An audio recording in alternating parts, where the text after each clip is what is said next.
Hey, viewers, and my audience that I am targeting is not just a typical individual, a typical business owner. It's every U.S. citizen or U.S. citizens that are in territories along with Puerto Rico and U.S. Virgin Islands. My name is Jada Thompson. I am a thought leader in the industry of accounting. I'm a practicing accountant and tax preparer, and I'm here to share very important thoughts with you and concepts that are vital for your financial success. Now, with our series that I'll be sharing with you, they're very unique and common tax challenges that we all experience. But what is vital for us is that knowledge gap, that lack of knowledge in a specific concept or a challenge or roadblock that we're experiencing. And I'm using this platform to communicate that and work through some of those thoughts and possible solutions to your issues or your roadblocks. So with that being said, let's get started. So welcome to today's session. As I mentioned, my name is Jada Thompson. I am Just Ask Yara. You can follow me on social media at Just Ask Yara on Facebook and Instagram, as well as, of course, my YouTube channel. Please remember to hit subscribe, like, and follow my videos and provide feedback. With that being said, whether you're filing for the first time or you're just needed a refresher or understanding the fundamentals, this session is meant for you, right? Because it's, as I mentioned, it's playing a role in vital areas of your life. That could be you're working towards acquiring a goal, starting a new business, acquiring a car, or purchasing your first home loan, your first home for your family. There's so many obstacles that we face in regular life, and I am here to be your guiding light, if you would call it, or your accountability partner in making that an achievement. So let's start by answering a simple question. What is tax preparation? And how does tax preparation impact me as a taxpayer or as a U.S. citizen required to file a tax return? So tax preparation is a process of gathering a multitude of documents issued by essential and vital companies that we as citizens either pay a debt to, receive an income from, or even invest our earnings into. So as we go through our series, we're going to cover a lot of these topics. For most individuals, preparing your tax return is a document where you are disclosing your financial equity or your financial value to the U.S. government. But in presenting that, you're looking at true due diligence being applied. You're looking at making sure that what is captured, it is not erroneous. It is true facts and transparency from what has been submitted to you or mailed to you, received by you, by your creditors or your debtors or your employers, that is a true picture and aligns with what they're reporting to the IRS as well. So the goal here is to make sure that you are abiding by the annual tax preparation filing requirement, and two, you're doing this ethically. That is extremely vital, because if, for example, you're purchasing a home, there's a specific requirement in your income that impacts that. If you're purchasing a car, not just your credit score is relevant to it. You also have to make sure that you can provide substantial income, proof of income for a certain time frame, typically 3 years, for that debtor to solidify and provide you an offer for that loan. So with that, let's get started. So tax returns are filed annually. Okay. Not only are they filed annually, they're filed on April 15th every year, dependent on what that day of the week falls on. If it's a If it's a Sunday, it'll typically be the following Monday in the United States. However, there are some extensions available. You typically don't want to do extensions on your tax returns because there are two things that just burden you. First and foremost is your mental peace of mind. So not being able to file by April 15th, it's just a weight on you that you will carry until you file. What's the second item is? The second item is not being able to file on time. Additionally, now you're accruing penalties and interest at 5% per day if you have a liability due to the U.S. government. So if you are looking at it from a numbers perspective, right? I am a regular consumer, just like you guys.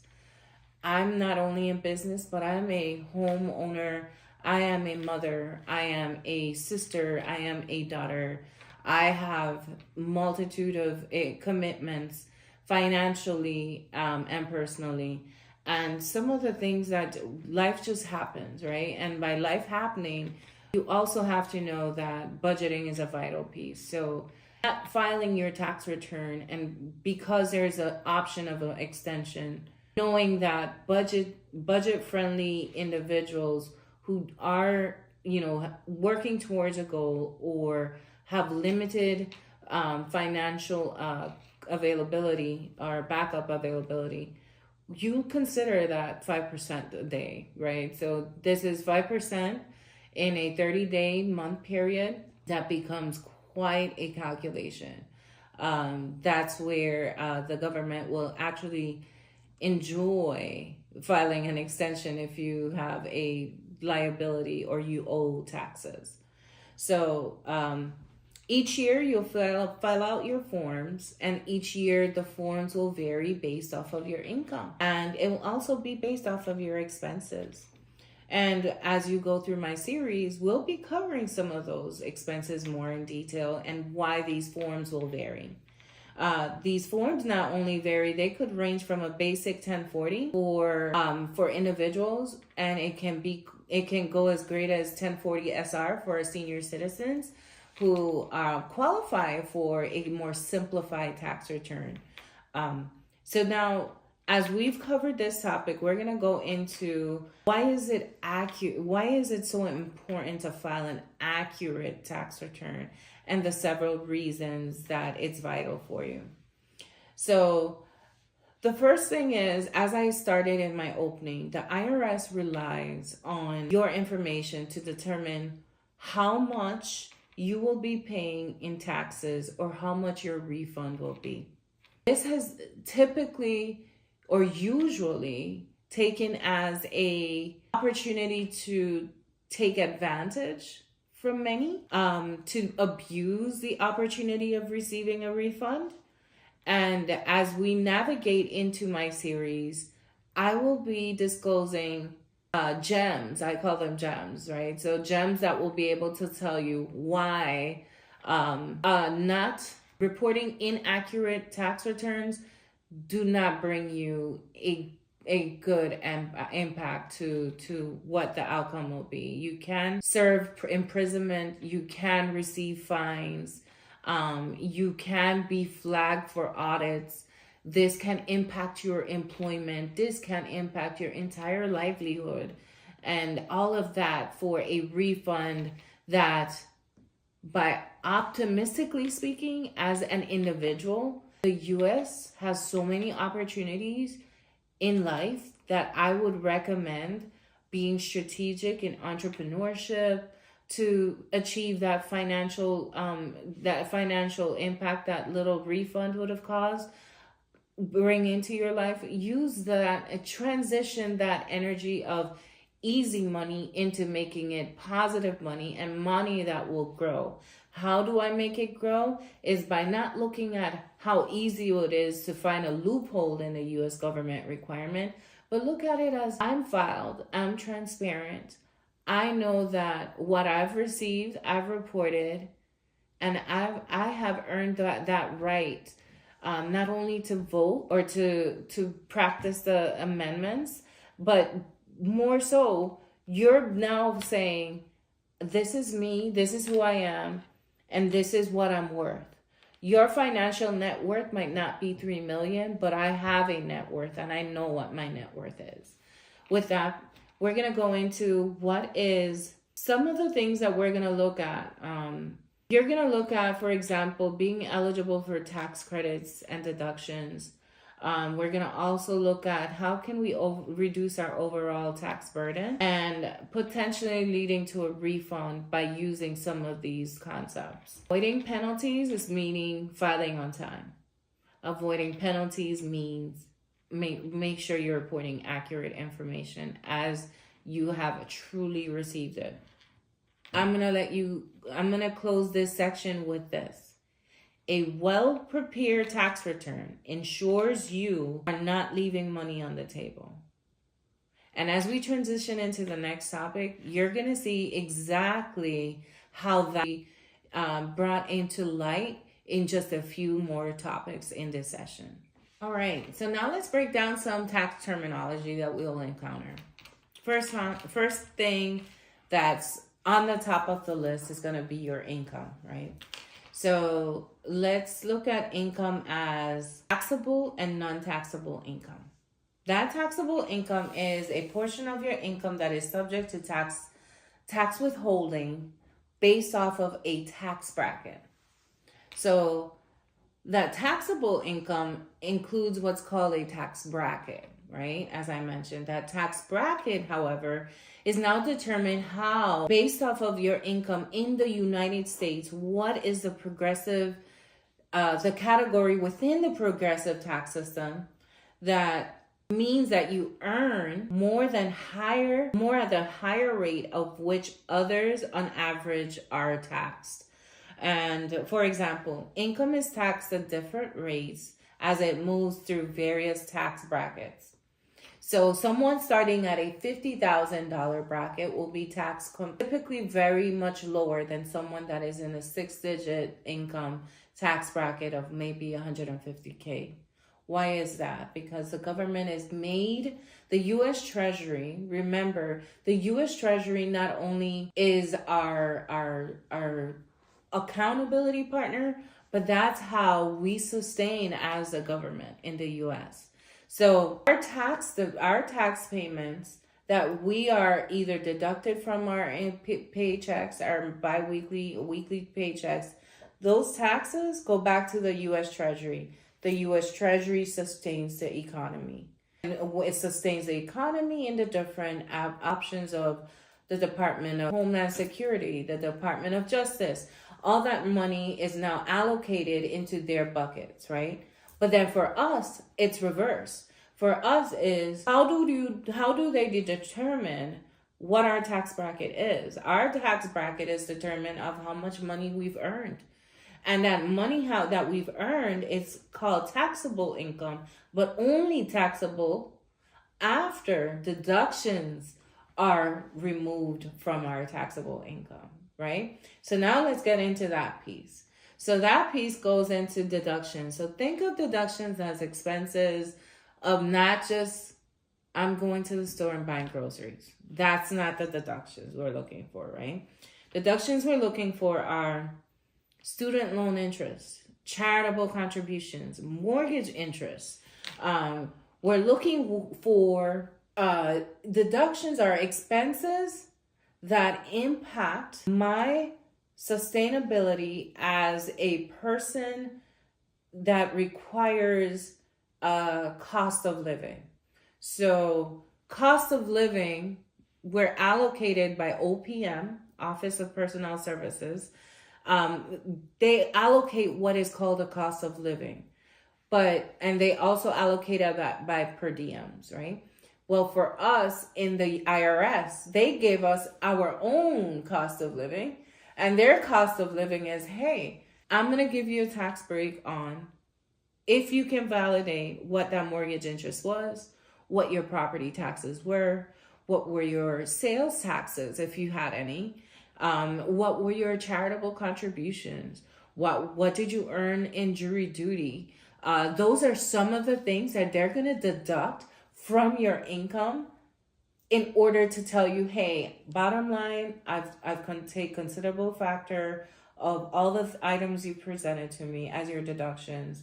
I know you've made 60,000. Of that 60,000, I've given you what's called a standard deduction for your family. You have a family of 4. The standard deduction was 26,000.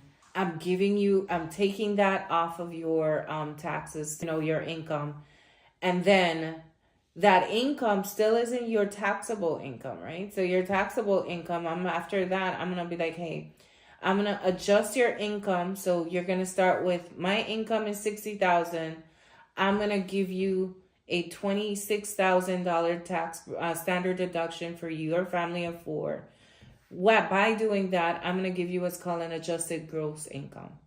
That adjusted gross income is now your gross income that now is going to eventually equate to your net income or your net profit line, if it's positive or negative, and that's how they determine what your taxes are. It's going to get involved, but it's only going to get better. So by stating that, we're going to now talk about credits. So credits are even more powerful than deductions. But this is where we get this misconstrued, right? So credits can be a great thing and a bad thing at the same time.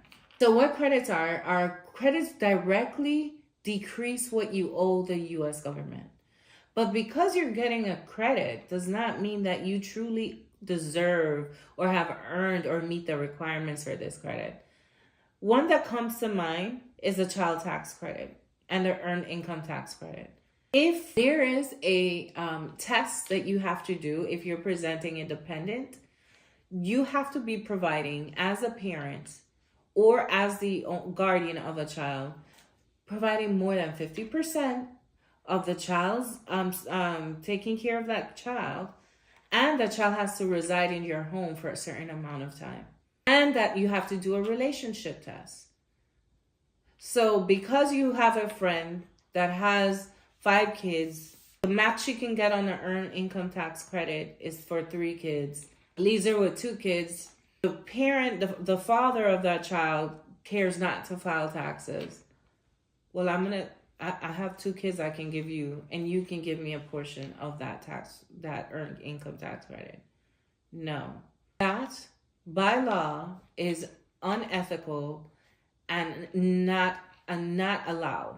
The minute that you have gotten into a practice of not living right and not doing right by just answering the questions legitimately on an application for a job or a tax preparation, then there's some opportunity for better improvement.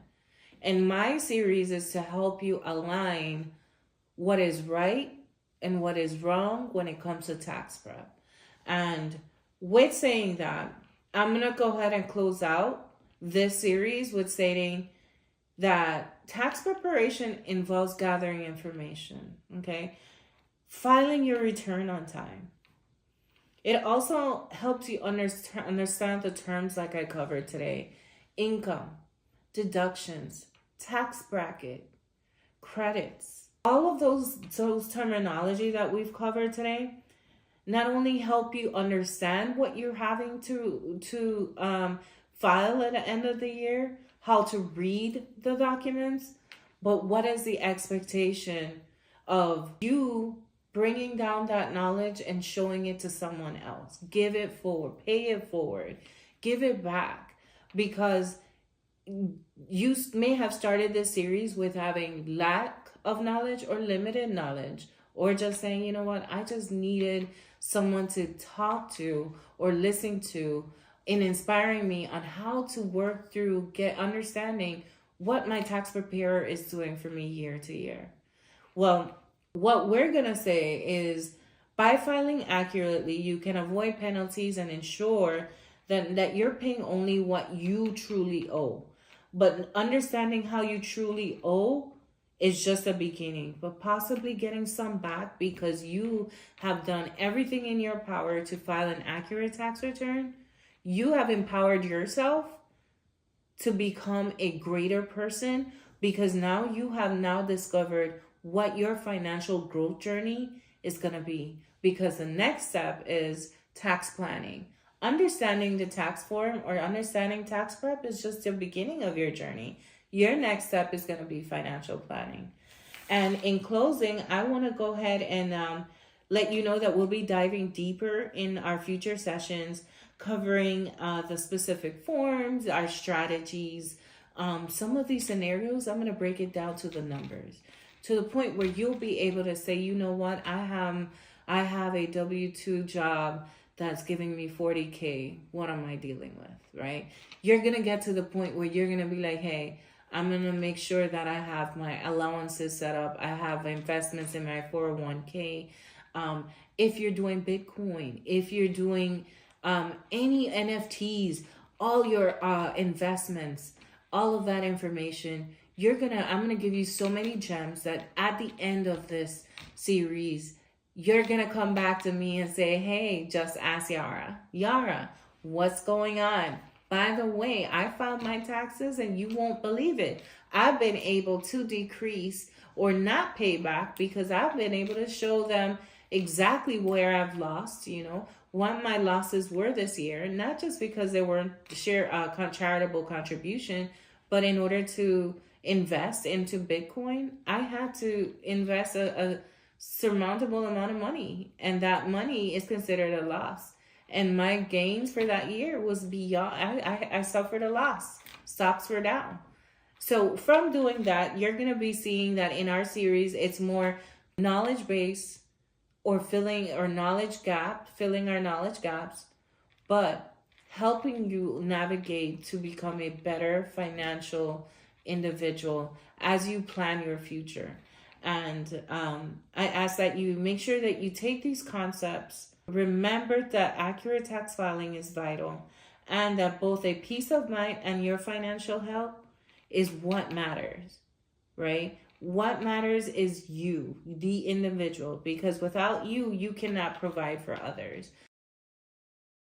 We're going to explore a few things, very important things. So these things that we're going to cover are going to be how tax preparation differs by industry, right? So a lot of us, as COVID impacted us, the pandemic, we had to become the creatives. For those who already had an established business, some of us had to close our doors. For those who had an established business, we closed our doors but transitioned to a new industry. For those who were working W-2 and possibly got laid off, we had to go into the creative space and create our own and take our passion and make our passion become our day-to-day job, and doing that through self-employment. Well, for that, what we're going to do is we're going to go ahead and discuss what those look like in great detail as it relates to your taxes. So we're going to cover deductions, credits, and the different forms for various sectors. And we'll also look at some tax saving strategies, but in using those tax saving strategies, how it impacts your real world scenarios. So, for example, if you're a cosmetologist, how does those tax saving strategies impact you?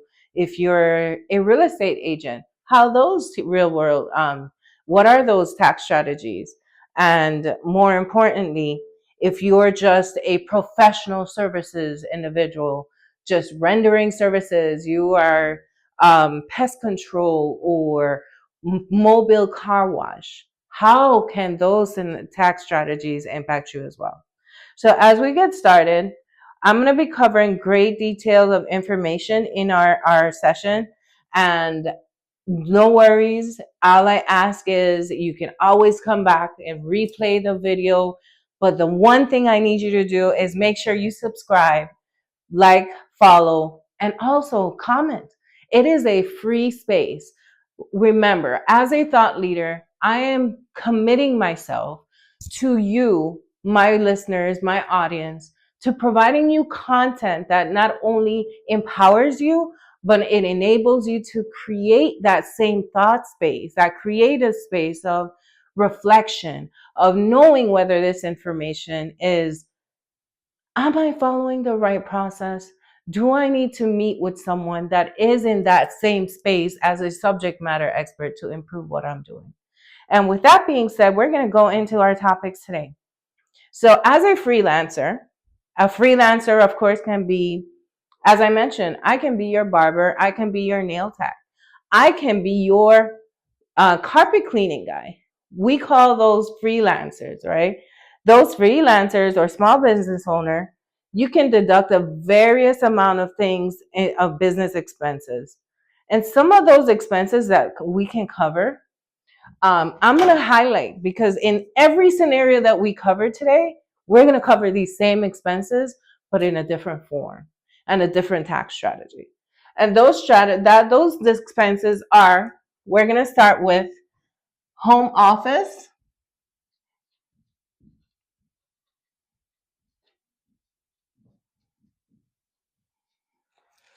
Okay. Home office expenses. So home office expenses, if you work from home and in your home, you are using a portion or a allocated space of your home. And in that home, you're paying a multitude of expenses. That includes rent,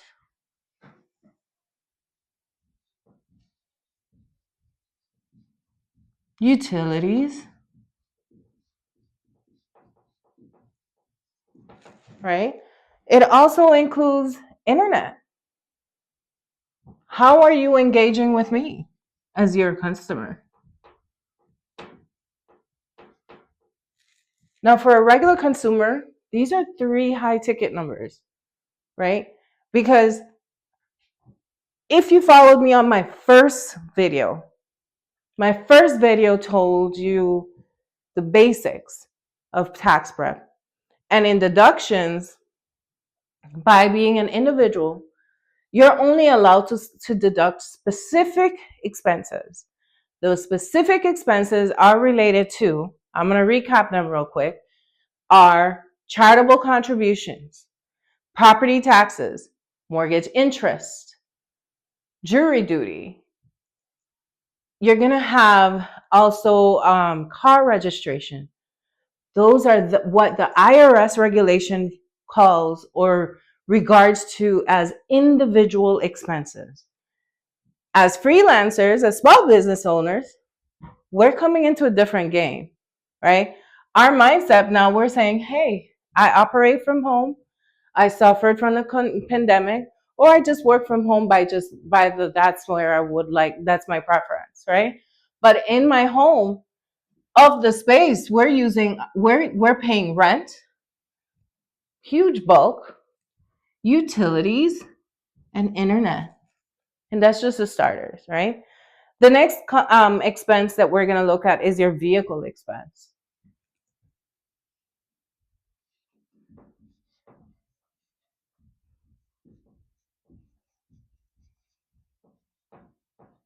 So for your vehicle expense, let's talk a little bit about that. Okay. So mileage or actual expenses related to your business and vehicle are deductible. But then it comes to the line of what is a business vehicle? What is a personal? Can I use my personal vehicle for business and still take advantage of those tax breaks?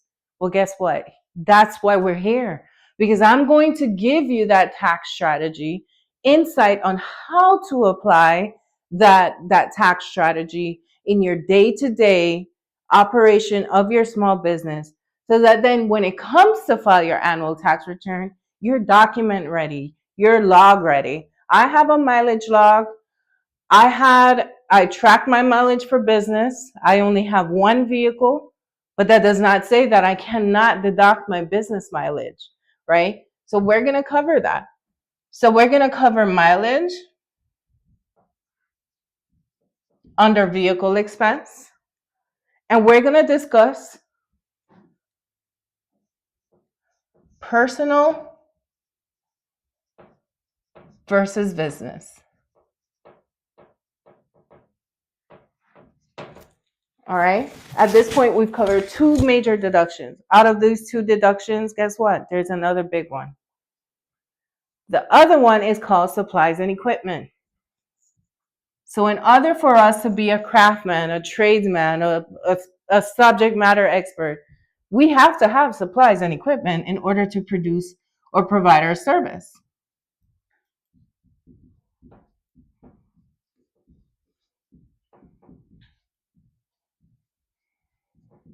Okay. But with having supplies and equipment, it just doesn't stay there because everything has a shelf life.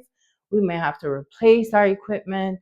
What happens to if I purchase another equipment and I reported that I had this one at the end of 2022 and I replaced it with one in 2023? Isn't that considered inventory? And does it have a shelf life? And can I carry over or depreciate the lost value?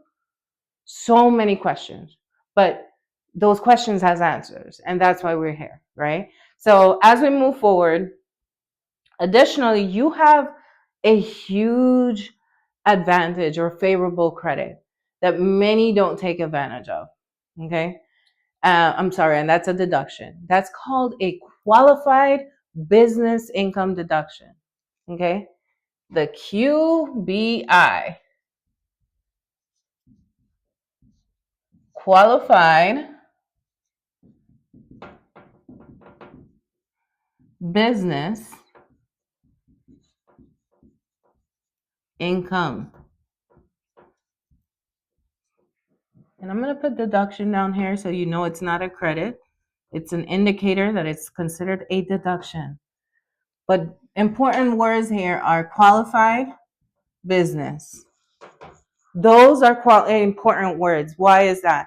So what is a qualified business? Means that the entire deduction allows you to, listen to this, deduct 20% of your qualified business income on your business side of your Schedule C or your Schedule E if you're a real estate agent, even before you take it over to your 1040.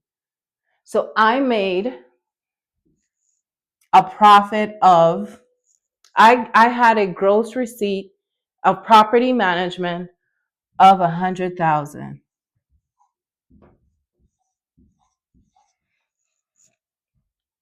Because I am service based, I am a qualified business, I can take a 20% deduction from that 100,000 to include from this 20%, I'm going to deduct all of these. See how the numbers, it's okay to make money. It's okay to profit because there's multiple strategies involved on how to make that liquidity or that profit line work favorable for you as a taxpayer. And how do you do that? Is you're going to by following these tax strategies that I'm sharing with you. And they're very tedious, they're very detailed. They do require implementing streamlined processes in your day-to-day operations, sometimes as simple as adding a CRM or a point of sale system, adding Square.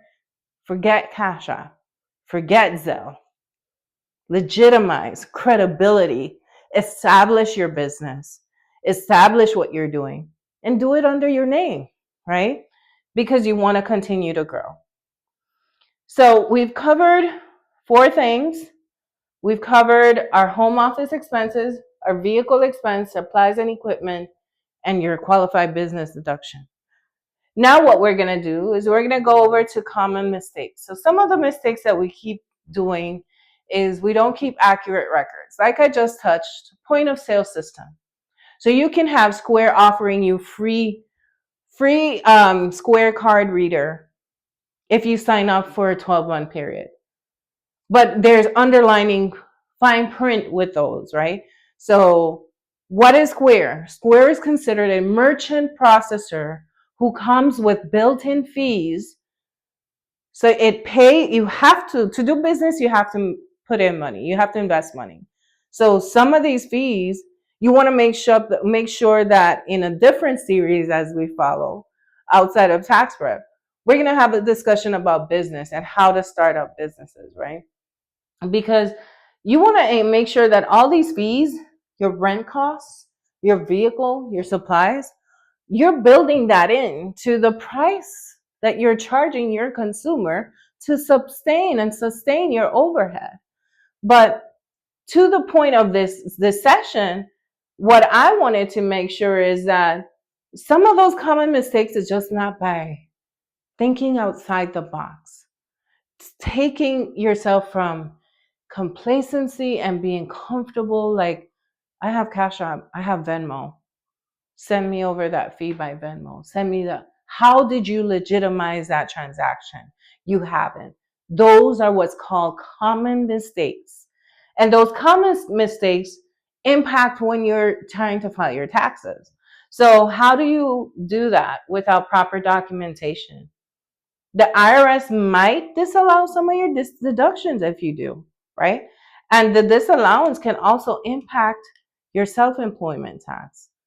And if it's going to disallow 20% of your qualified business, all of your deduction, 100,000 plus your W-2 job of 60,000, you're paying almost 18% taxes of all of that income. It's not worth it. Legitimize, credibility, growth. Those are why we're in business, not just to make it through our next rent cost of overhead or get our kids through college, right? That's just the beginning, because you have a long life ahead of you and you have to plan. The only way to plan is to start by these simple steps, right?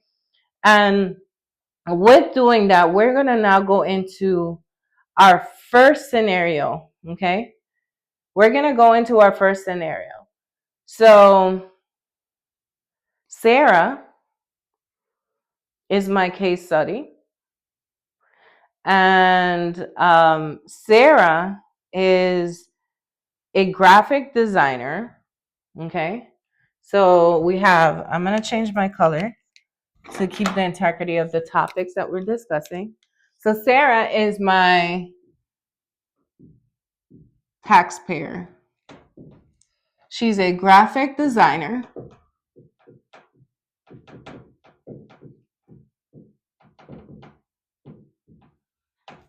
Sarah makes, let's say we'll go with Sarah makes 60,000 as a graphic designer. Sarah does have a home office.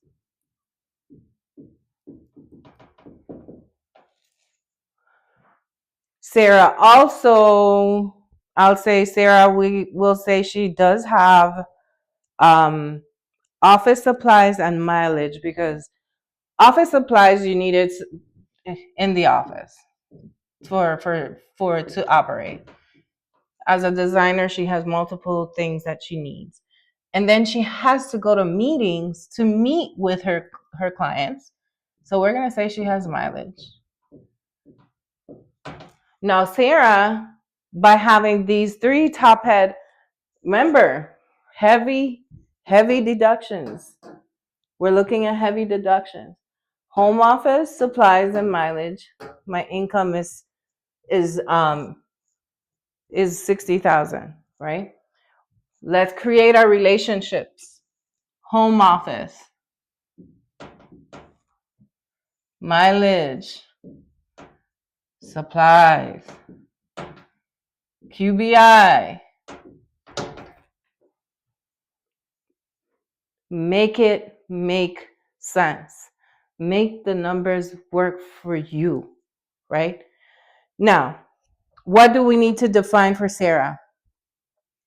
So her taxable income after deductions are going to be significantly reduced. Why? Because although Sarah did not get wages paid by an employer, She did earn $60,000 from clients. Her home office, which is a max of 300 square feet, magic number here, remember that, 3,200 square feet home I have with my husband. Of that home, I can only utilize max by IRS regulation, 300 square feet.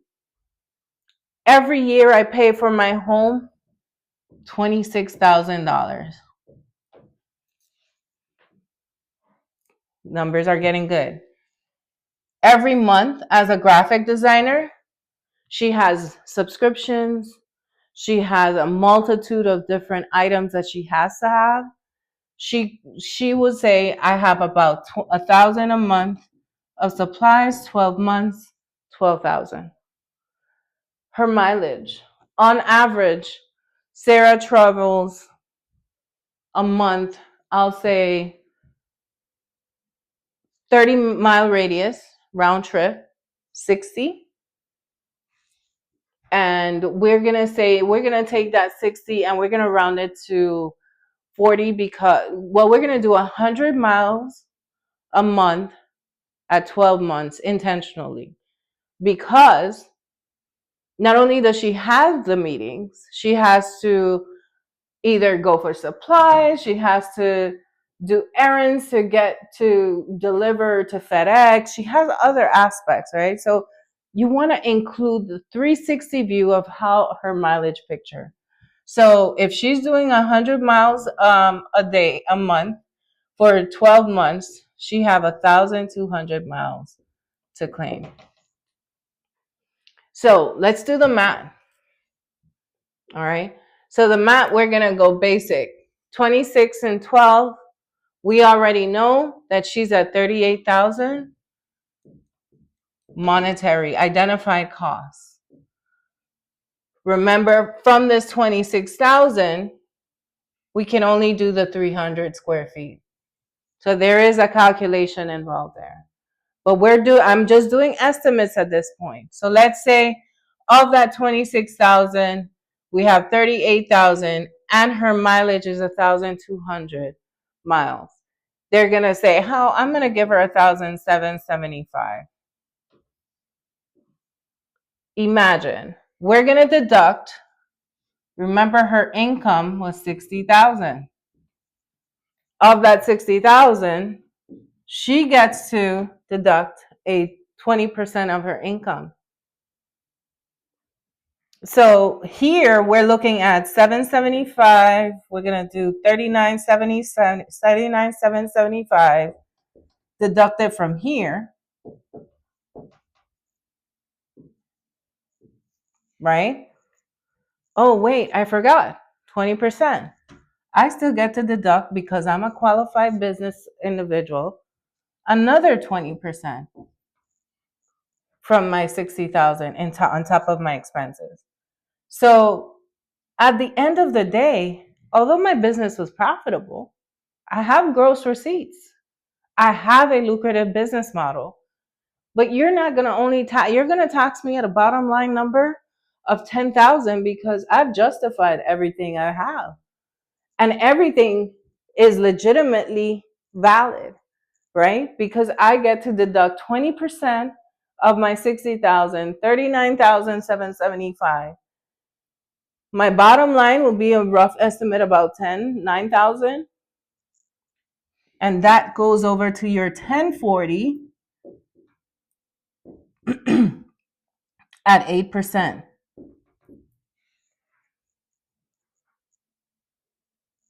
Why? This is going to be reported in a Schedule C.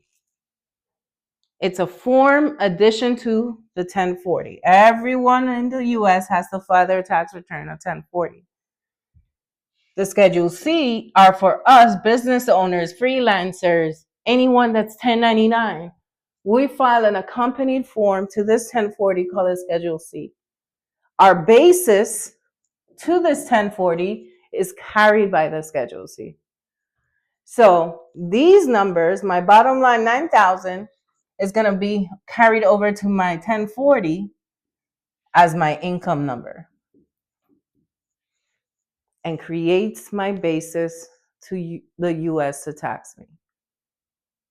Super, super complex, super detailed, but after you do this repeatedly, it becomes supernatural, right? And it takes a lot of work to capture these details. So, first tax strategy that I'm bringing over to you today is making sure that as a business owner, you're understanding the tax strategy of what is a deduction that I can qualify for. What are my heavyweight ones? For you as a business owner, so it's going to be home office, vehicle expense, supplies and equipment, and this one right here. Because I want to make business. I want to get to 500. That's what you want, an affirmation of $500,000 in gross receipts from your customers. That's how much you got. This is minuscule, because look at it like this. I can make 500,000 in income, but from 500,000, I can deduct a multitude of things. But it just takes time to not do those common mistakes. Not subscribe to Square. Stop using Cash App. Stop using Zelle. Have an established business bank account. Everything's transparent. I have provided you everything in order for you to give to me what I qualify for, which is my 9K income as a $60,000 graphic designer. And that's going to be my first case study. The next one we're going to go into are our real estate professionals. So I'm going to go ahead and clean up our board so that we can cover some of the real estate stuff. Real estate is really, really easy, with the exception that there are some specifics. The specifics are, you have real estate and you have property management. Two different types of individuals. They play two different complete roles, right? Property management, I am a liaison to an investor, or I myself am the owner of these properties, and I am renting these properties for a fee, typically known as a management fee. Now, real estate agent usually work with a group under a 1099 arrangement or as an individual. But as that individual, they have a team, a slew of people. They pay commissions, they pay affiliate fees, they pay a multitude of fees, okay? And those fees are going to fall into a different category, and we're going to cover that now. So for real estate agents or real estate professionals, they use what's called a Schedule E, okay? So our form now, we're going to Schedule E. Of that form, what we're going to look at is a few things that are very, very important. We're going to look at these these categories are going to change because we're changing our industry. So with each industry you change over, this changes over. So we started with a freelancer, with a home office, supplies, and mileage. Okay? For my real estate agents, the game changes. They have depreciation.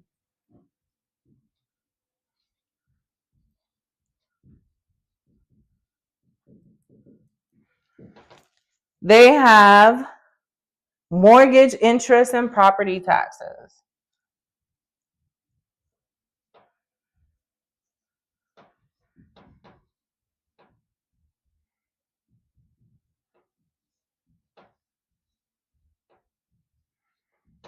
And then thirdly, they carry an interesting one: repairs and maintenance.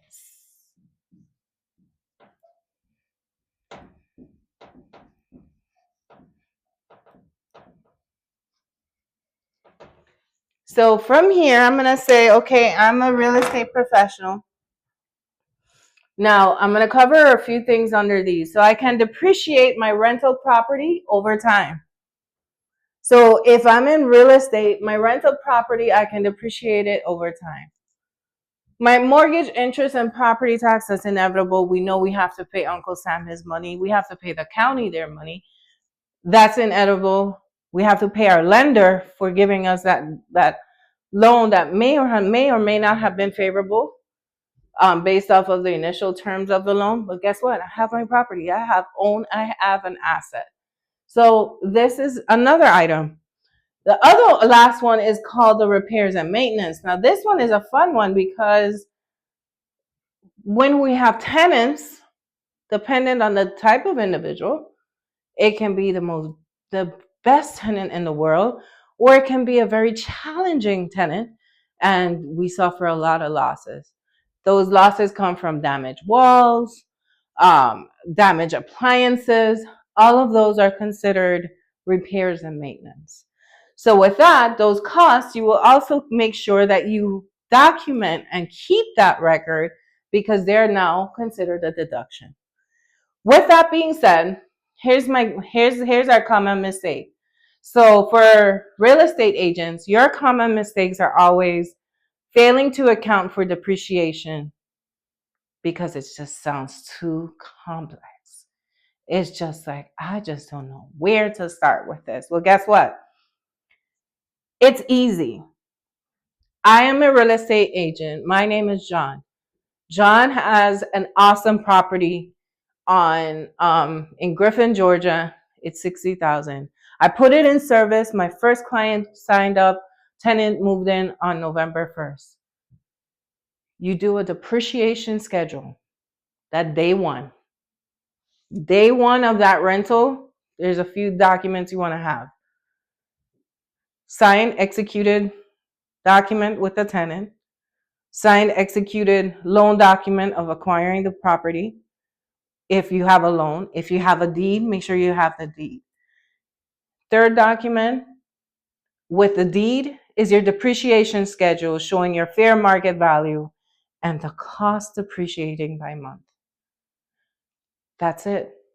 That simplifies this process because that schedule at month 12 or the last month of that calendar year gives you your amount of depreciation.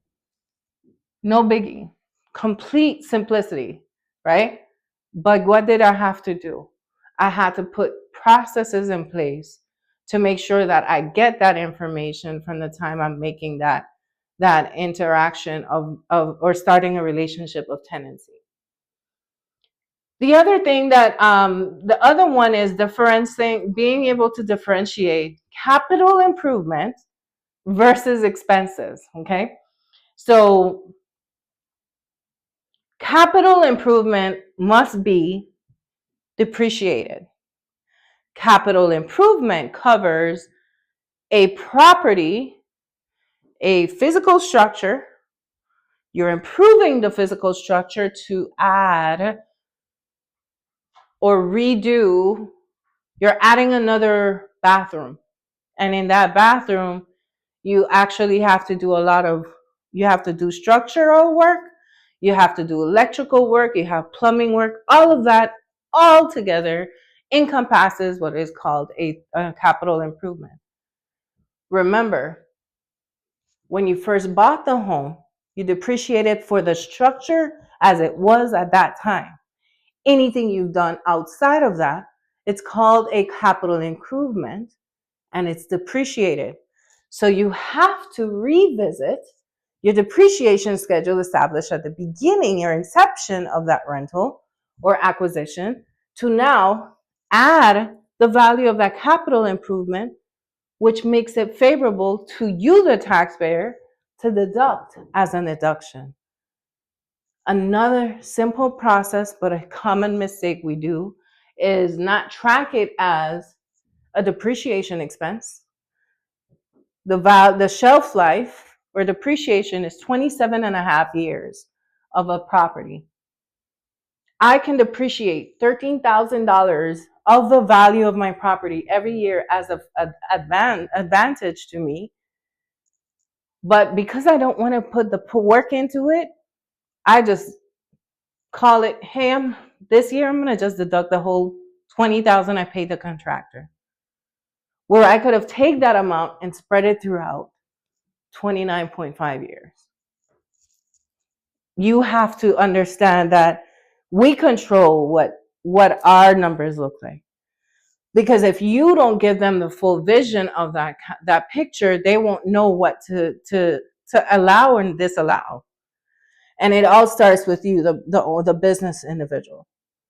Now, the other thing is, okay, let's get fun with it. John, he earned $75,000 in commission. His name is John. Okay. And John earned $75,000 in commission tax year 2023. And in that tax year, John also owns a rental property. And in that rental property, he got $15,000 in income.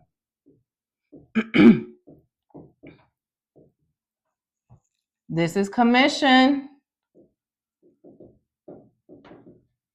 This is income. All income. Both of them is revenue generated, right? So with that, both of them being revenue generated, he can also deduct.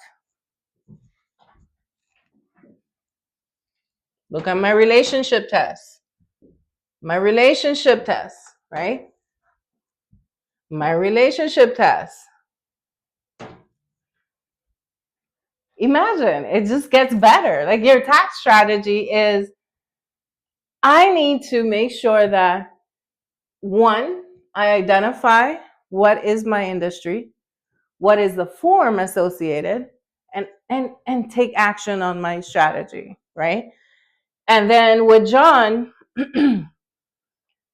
with being able to write off so many expenses to include marketing, travel. I mean, real estate agents are always busy. They're forever busy. I think they pay the most fees to be a part of multiple unions and organizations, stay up to date with the magazines, and there's so much involved with high level marketing expenses with real estate. But do you think that all these three could have offset this income? Definitely. Because if John does this 365 days a year, and let's put some numbers to this, $75K is my commission, and then I got $15,000 from my rental property. We know that the commission standalone. Why? You're going to see why. But my rental property, directly related to the property, it's just a 1-bedroom studio that I acquired, and it was $150,000. My monthly depreciation is $3K. My annual depreciation is $3K because it's a 1-bedroom studio. My monthly interest is $7K. And my repairs and maintenance averaged on about $3K. Remember, my rental income was $15,000. Based off of these numbers, $13,000 to operate my profit line. Remember, I'm applying due diligence. I'm being transparent. In order to rent my unit and operate as a real estate agent, I only profited $2,000 from this rental property. But what about the $75K? Favorable. Why is it favorable? He did a Schedule E for the 15,000, but he has to do a Schedule C for the 75,000. Why? Real estate agent gets issued a 1099 by their affiliate broker, or if they have their own established business but under an EIN. So that 75,000 is their baseline to all the marketing fees, affiliate fees, mileage, merchant fees, and they have the most fees. They have fees everywhere, subscriptions. And now he gets to write off all of these under a Schedule C. But guess what? It's not over. Because then he gets to apply 20% off of this for that one. That's $75K as a deduction. And he gets to qualify for 20% off of this. But it's just not over, because this is my Schedule E. This is my Schedule C. If you remember, in our previous scenario, our main form is a 1040. So the data, the balance numbers that we conclude with in these are both going to be brought over to my 1040. And what's my goal? My goal is to transparently disclose all of my operation by the respective forms, what I'm doing, and bring it over to my 1040 and say, hey, IRS, hey, Uncle Sam, I only profited $30,000 as an individual. I took home $30,000. I may have made $75K here from an awesome two reoccurrences of commission, but that $75,000 didn't offset. It only gave me a profit line of $30K. So, Uncle Sam, I'm sorry, but really not sorry, because I only have $30K, and I'm single. You're gonna take $30K, and they're gonna give you an $18,000 standard deduction from that $30K, right? And guess what happens? They can only tax you on the difference. And imagine what that's gonna look like. 8% of the difference of the 30 to 18K. What are we looking at? Right? We're looking at $12,000. You're gonna only get $12,000 worth of taxable income from John. But guess what? John, as a Schedule C, John was able to pay himself. So, yeah, 12K is me, John, personal. This is John, real estate agent, 75K with a 30K payroll. So guess what? I'm in payroll here. I'm getting a 1099 from myself. But you're only going to get 30, you're going to only get 12K out of what I profited it over doing all of this.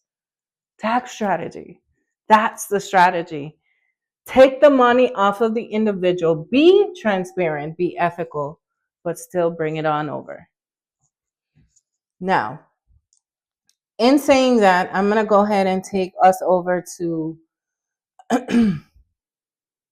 our closing. So our closing today is going to be very, very straightforward. As you can see, every industry varies. Every industry has its different treatment. The one thing that they have that forever is going to be the same is this.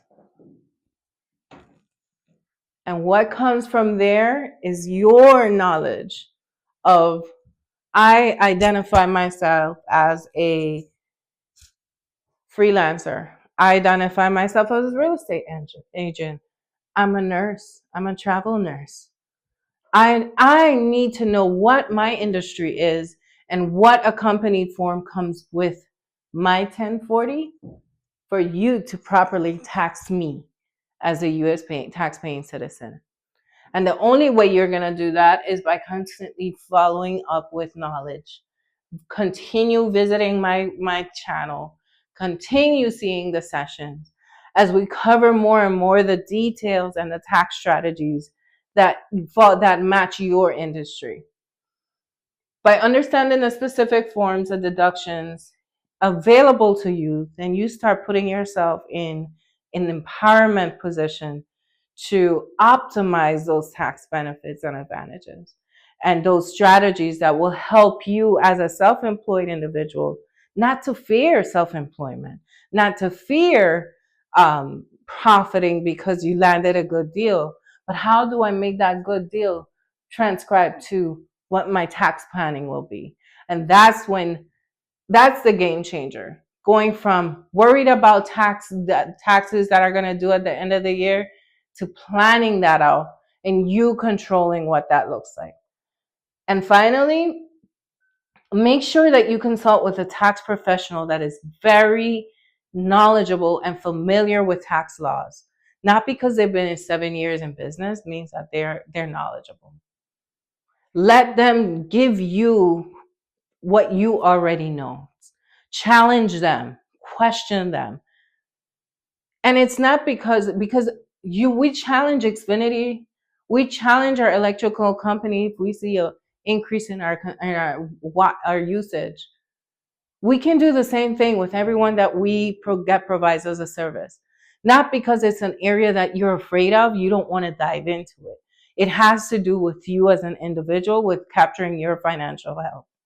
And then most importantly, like, make sure that you keep record. Everything has to be kept. Your records have to be kept by IRS 7 years. You have to store your records. And then lastly, I want to thank you for taking the chance, taking the time to listen to our tax strategy, listening to me, because guess what? That means you've taken the first step to financial freedom.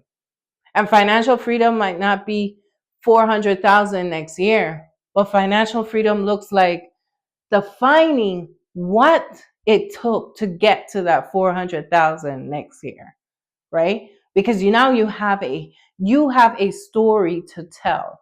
This is where I started at 75K, and by defining these, I was able to get to my 400K.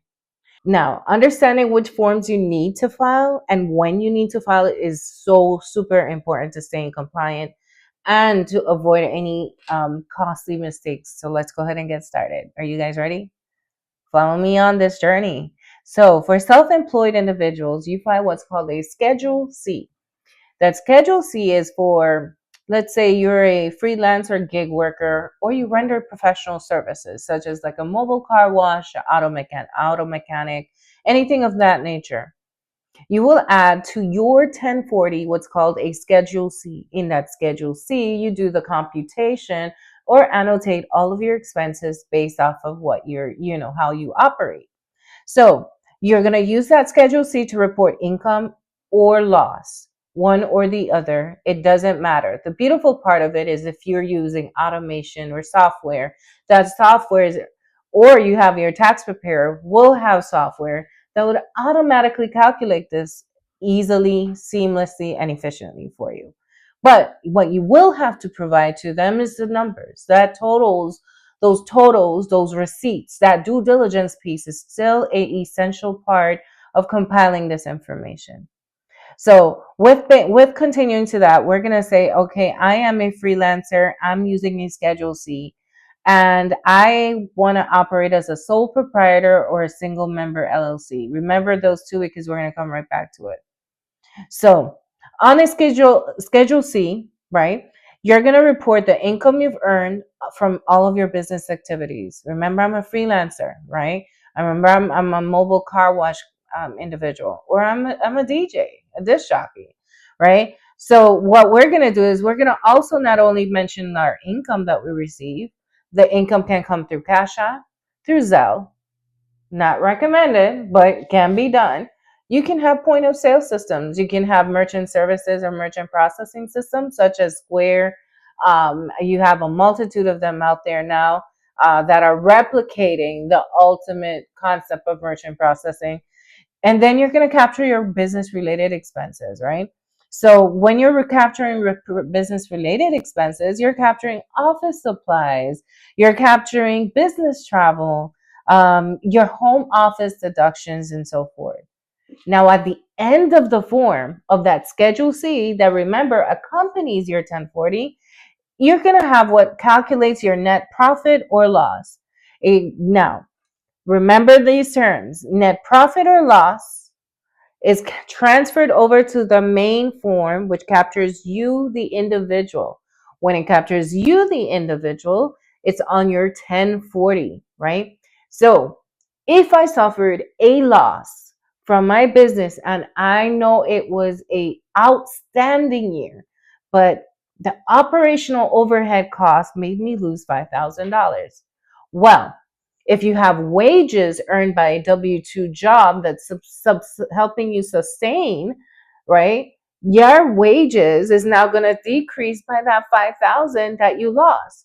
So it's favorable to you, but at your adjusted gross income level. And if you follow my series, you're going to get more and more knowledge on that piece of how you'll be able to see, okay, if I had a profit of 5,000 or a loss of 5,000, how is that going to impact my 1040? Okay.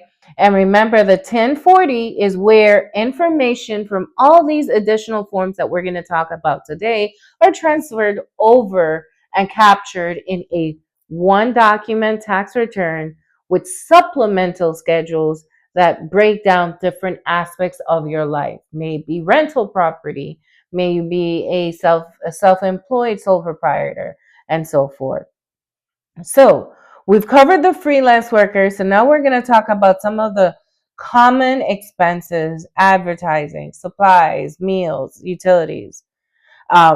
One thing I want you to remember: as self-employed, you're responsible for paying both the employee and the employer portions of Social Security and Medicare taxes. This is also known as self-employment tax for us business owners. So I have Jane. She's an awesome receptionist. She's on W-2. Because she's my W-2 employee, I withhold taxes from her on every pay cycle in a frequency that has to be reported to the IRS quarterly, those deductions that I'm withholding. And those payments quarterly have to be released to the reporting agency, the IRS. But not only that, I'm also withholding what's called employer responsible taxes. So remember, you're taking out employee taxes from her pay stub to assure that she's applying her due diligence. But then on the employer side, you still have to withhold Medicare, Social Security, and your portion of their taxes. So what happens is, once we're doing that, we're taking care of our employees. But what we have to do, if we, the owners, are not on payroll, we, the owners, when we file our tax returns under a Schedule C, then we are required to do what's called self-employment tax within our 1040 tax return calculation. Okay. Now, that 1040 tax return calculation is very, very unique because it only calculates based off of exactly what is captured in your respective form. Now let's move on to partnerships. Partnerships and multi-member LLCs file an informational return called a 1065. Now this form is similar to the Schedule C, but it's a separate form, standalone from your 1040. It is a business tax return that is a tax packet, informational return that is calculating the same things as the Schedule C: the income, your expenses, and it also allows you to capture key details of who are the key stakeholders involved in this entity. Meaning, do we have a single member, or do we have a partnership, or do we have three people that have a vested interest by a percentage involved in the ownership of this or operational liability of the ownership of this entity. With that being said, we're going to go ahead and go right into our next form, right? So if you're a partner in an LLC, I want to make sure that you understand you share a percentage of the business income, deductions, credits, and it also gets included in your overall tax calculation, carried over in a report called a Schedule K1 issued to each partner owning a vested interest in that partnership. You take that K1 and that percentage drives what's going to be reported on the K1. But not only that, that K1 has to be reported and transferred into your individual tax return. It's vital that that is very clear and transparent and that you filed your business taxes on time so that you can distribute these specific documents, which is called K1s, to your invested owners and stakeholders. Now we're going to go into an 1120. The 1120 form has two forms of nature. One is for 1120S, and then that one's called for the S corp. I'm a sole proprietorship. I'm a S corp, sole proprietor, limited, one business, one single business owner, versus I'm an 1120 C corp, which I carry as that tax status for multiple reasons. An 1120 form reports the same exact thing as the Schedule C. These company income and expenses and the profits all pay taxes on its profits. So a corporation that file an 1120C, 1120 form, do pay taxes on its own profits. Now, any dividends, however, which is completely different. Now, remember, before the K1 in the 1065 carries over your percentage by your vested ownership. 1120, however, goes and takes the dividends to the paid to the shareholder and are taxed again on their personal returns. So, is it a strategy? It all varies. It varies on your bottom line. Are you a lucrative and profitable company? And do you have enough wages on your personal side that will offset some sort of the unpaid tax liability that's going to be brought over by the dividends and the operational taxes due for your percentage of your entity? S corp has specific eligibility requirements. Those requirements include, but are not limited to, the number of shareholders, the types of shareholders, and you do benefit by avoiding double taxation, especially if you do a C corp. So, with that being said, we're going to move on to our final section of today's session, right? So today we've covered Schedule C, we've covered a 1065, we've covered an 1120, we've covered an 1120S. So now what we're going to do is we're going to cover a little bit of some other forms that are involved. There are other tax forms depending on your tax situation that are like supplemental or addendums, if you'll say. For example, the Schedule F is used for farmers. So if you're a farmer and you have income to report as well as reporting activities on expenses, that's the form that you're going to use and then roll over to transfer to your 1040. If you own rental property, then you're going to use what's called the Schedule E to report those same exact data that you're reporting in a Schedule C, a 1065, an 1120, or a Schedule F. Now, for those claiming earned income tax credit, and that is very, very likely for those who have dependents, qualifying the dependents, and pass the relationship test. To claim these dependents, you'll file what's called a 8862. That 8862 is used to identify whether you're allowed or disallowed from previous year. And it allows you to identify who the individuals and that they pass that relationship test. The other and another unusual but typically becoming very popular is the 8889. That is for the HSA form. So a lot of people are now being able to be very strategic in medical costs, right? Because generations after generations, we do have times when we face medical challenges, and those medical challenges are becoming costly. Well, with costly medical expenses, you have the opportunity to not only have medical coverage, but you can have medical coverage in the form of a HSA, a health savings account. That health savings account requires a Form 8889 and has its own information that it's required to be inputted. So now, as you can see, in this world of taxation, there's a multitude of forms, right? But what's essential to understand is the requirements based on your business structure or even your personal situation. If you're self-employed, if you have a partnership, if you're a farmer, if you have dependents, if you have an HSA, if you have a premium tax credit through affordable health coverage. All of these call for or prompt for different forms. And in order to have these forms, which sometimes it's so much information that it makes it extremely complicated, go to a savvy, knowledgeable tax professional. Utilize your resources. Be resourceful.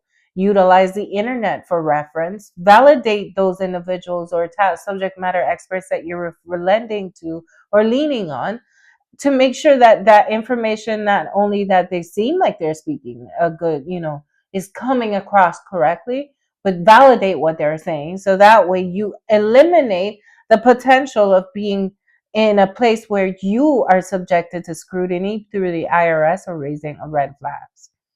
Now, thanks for watching this. We hope you had a very informational session today. Do look forward to the forthcoming sessions. We're going to dive into more specific role industry tax returns in great detail, page by page, scenario by scenario. And stay informed, stay compliant, and most importantly, hit that subscribe button on my channel. We're going to recap everything and get you set up to what tax planning is going to look like for you. So with that being said, we covered a few things in our previous recordings. The first one was just basic 101 on the 1040, what the tax requirements are for tax returns. Then we broke that down a little bit. We went into some Schedule C details for different entrepreneurs in different industries. And then we dived in a little bit more on some of the additional items such as crypto and investments. Now today, we're going to just recap everything in its entirety. And with saying that recap means this is action items for you, my listeners, right? So whether you're self-employed, a small business owner, or you just want to stay ahead with your taxes, right? Your year-end tax planning is a stress-free filing if you do the following. So we're going to dive into 3 essential areas today. Those areas are going to be quarterly estimated taxes, your record keeping, and maximizing business deductions. So with that being said, let's go ahead and get started, right? So remember our 3 topics today: quarterly estimated taxes, record keeping, and maximizing your business deductions if you're a business owner. So quarterly estimated taxes, we can start there. With that, what you expect to do with quarterly estimated taxes is, if you're a small business owner or an independent contractor, some of us are known as freelancers, you're self-employed, and the IRS expects you to pay as your income comes in. Expectation. However, this expectation can be either predictable or unknown. Predictable means utilize the estimated tax payment process. Unknown means I'm going to take the hit at the end of the year. So, with that being said, you're going to have to make sure that as you're reaching the planning phase of your taxation or tax return filing, so that means I'm in 2024. I'm about to file my 2024 taxes.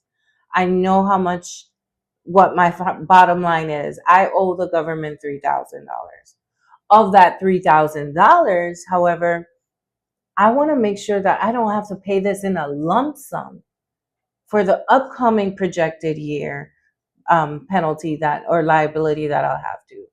So that we convert that into 4 equal payments to the IRS named estimated taxes. Those payments are done quarterly intentionally, because that lump sum payment can cause a financial burden at the end of the year. Whereas if you do those estimated taxes, you will literally allocate that amount of money from your projected revenue that you're on a steady pace of receiving. You'll know every quarter that that's the amount of money allocated to pay the IRS. Well, so to calculate your estimated taxes, I'm going to give you a few tips here. So you consider your expected income. You're going to also consider your deductions. So when you divide what you owe into 4 payments, those typically help you understand what your bottom line number is, which then you'll allocate in 4 quarterly payments. But I want to go back and touch what are some of the income items, because there's an equation here that I really want my listeners to know about. So income, taxable income, is considered anything earned, but if you have earned income and you're self-employed, that earned income is decreased by your deductions. So with that being said, I want to spit out some gems. Those gems are going to be, hey, you know what? I made 40,000 in my regular W-2 job, but in my consulting gig, I made 30,000. Of that 30,000, I expense out 15,000 with a profit of 15 to carry over to my 1040 to take it on over with my 40,000 from my W-2. You see how the deductions now have decreased, right? So now it's saying that. So here we go. We're going to journey again. So we're going to go from 40,000 plus 15,000 from my side hustle gives me 55K. But I have an awesome spouse and myself, and we both get what's called a standard deduction. That standard deduction then decreases what my adjusted gross income will be. So let's say I have 55K. Uncle Sam is going to give me a standard deduction of 28,000. You subtract that, and that gives us our gross income, which then puts us in a tax bracket. That tax bracket is where the IRS has a publication that allocates ranges of income, and has in that chart, not only are the ranges of income, but then it has the percentages. You can easily know and project your tax planning. You can utilize that chart, and there are multiple calculators out there that can assist you with this to facilitate tax planning. So the unknown can be predictable, and the predictable is that's why you're chiming in with me, and we're going to keep this going. So staying proactive keeps you with less stress. Less stress keeps you aligned with your goals. So we're going to go into number 2. Number 2 is record keeping best practices, right? So it doesn't matter if you're a business owner or you're an individual. Record keeping is vital for your financial health. What does that mean? I'm an individual. I want to purchase a home. I'm tired of renting. What does that mean? I need to set up a budget. But from that budget, how do I get the elements or line items to put in my budget if I'm not tracking, if I'm not doing any type of record keeping? Now let's take it to the other side. I'm a business owner. I use Square. Square is awesome. It picks up my income. I use my debit card. link it to my subscriptions, and that's how I pay myself. Not healthy, not good record keeping. So how do we fix that? Well, that's what we're going to cover next. So we're going to keep good records by making tax filing easier, right? What you're going to do is you're going to start tracking your business financial health and individual health by date. How can you do that? Utilize simple available resources right on your phone. You have, if you are on an Android, you have great tools in there. If you're an iPhone lover, you have awesome tools in there. So for me, I'm a Google Workspace lover. I utilize spreadsheets, Google Sheets, and if worst case scenario, if I'm on the go, I'm gonna use one of my tools within my workspace. Do the same. What does that mean? Well, guess what? Day one or week one of January, I'm going to put one tab of my spreadsheet. And in that tab, every time I go and I use my debit card, I'm going to say, you know what? Let me go ahead and log this. Let me take a quick picture using my phone and then allocate 30 minutes at the end of the week by utilizing this process and now identifying what was personal, what was business. You have your own tracking mechanism. You don't have to subscribe to an accountant software, which I do highly recommend if you're a business owner. Accounting software can save you so much from headaches. But if you're an individual and just trying to see where you're at and where your money is going, use the resources that you already have built into your phone, your iPad, your laptop, or worst case scenario, if you're a person that likes to touch and still love to scribe, take that manual little notebook and walk around that black journal, that black book. Make notes of it. Then with doing that, you're going to keep receipts for major expenses like equipment, your travel, your meals. And ultimately, sometimes you get these receipts digitally.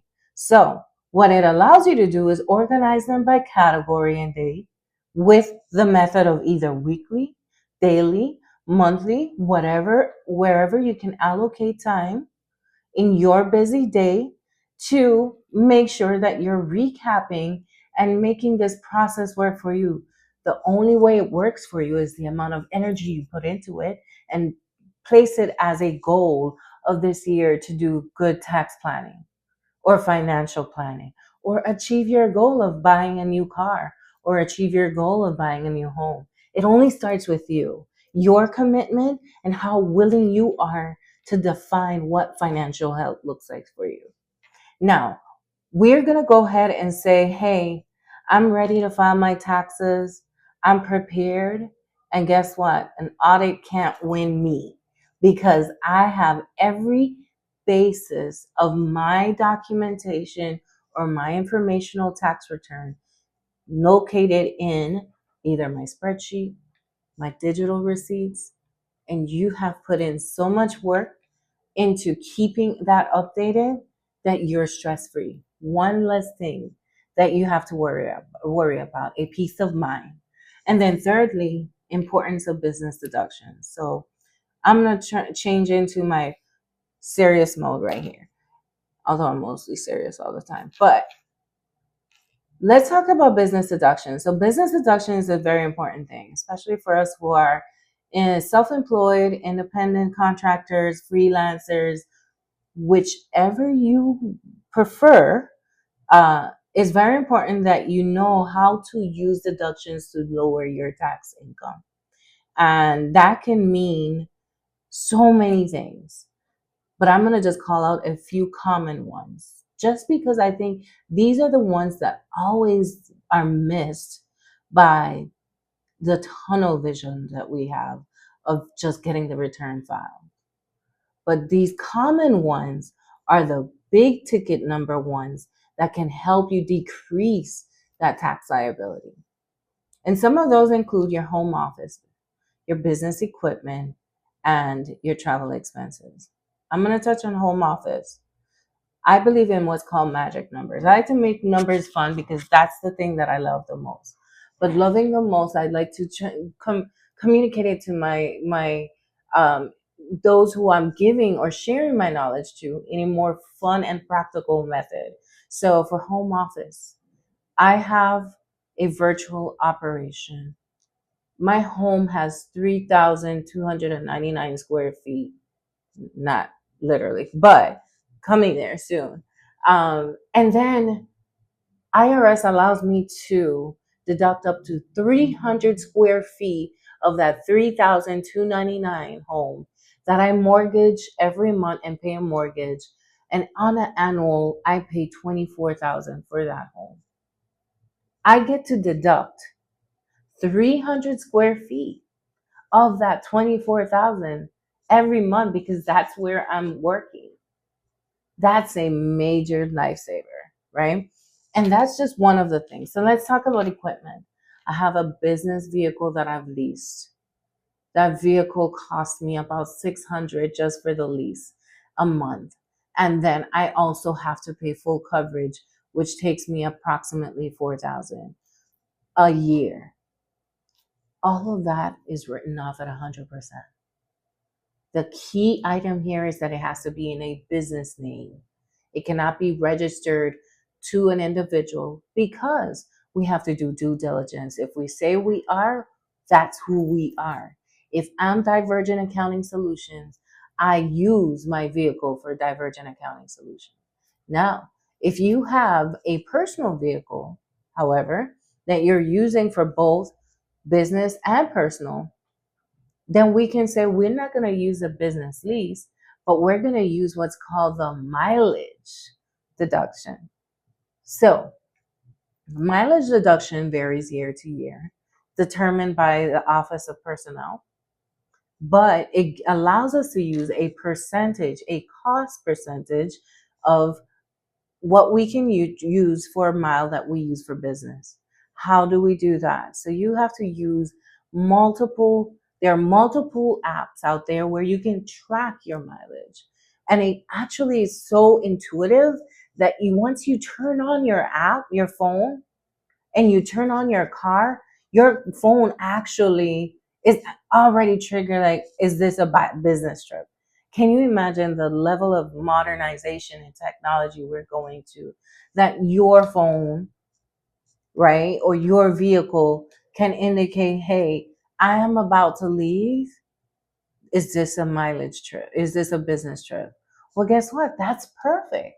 But now, what do you do with that? You take that over to your tax return preparation documents that you're recapping every month or every week, and you document how many miles you have logged in that app, or if it's in a spreadsheet, or if it's in a notes in your phone, whatever method you choose to use.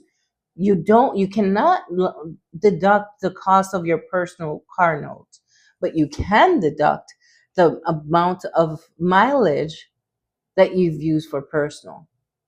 So I've given you two so far, right? We've covered one, your home office, two, your mileage. Let's talk about travel. So a lot of us have a lot of travel requirements, either for conferences, for to meet clients. We have so many different types of travel that we don't capture because we think it's a hassle. Well, that hassle doesn't have to exist if we're recapping it or capturing our expenses weekly, monthly on that spreadsheet, or in your accounting system if that's what you prefer. For a home office, make sure the space is exclusively used for business. Document your expenses like rent, utilities, or internet, and calculate the percentage you use of space for work. And then when traveling for business, make sure you save receipts for flights, lodgings, and meals. These deductions can add up and they can actually save you quite a lot. And now, this brings us to the sad end, but still there's a continuation. We will have a continued set of series, more industry specific. We're going to dive into the complete forms and provide you scenarios that we can work through together. So what we're going to do now is I'm going to go ahead and close out our series, tax planning, with saying year-end planning doesn't have to be overwhelming. Tax preparation doesn't have to be overwhelming. Pay your quarterly estimated taxes if you fall in that category. Identify if you fall in that category. Keep organized records. And then take full advantage of maximizing deductions. Regardless if it takes time from you to keep track of it, it benefits you in the final outcome. And don't leave money on the table. I would reiterate this so importantly. Those deductions do add up, and you don't want to leave that money on the table, because that's your hard earned money, your hard earned right as a US taxpayer that you want to take advantage of. If you found that these tips are helpful and you want to find out more information or follow our new upcoming series, please don't forget to seek additional help from a tax preparer, or you can visit my website, asyara.com, or follow me or message me on Just Ask Yara on both Instagram and Facebook, and I'll be glad to share my insight and knowledge with you. And lastly, do visit my website to download a free white paper on tax preparation basics, and subscribe to our email list so that whenever there's new free data out there, that I can share it with you. Because remember, together we're accountability partners, and your accountability is showing up and listening in. My accountability responsibility is to continue giving you that insight. Thank you for chiming in, and have a great day. Talk to you soon.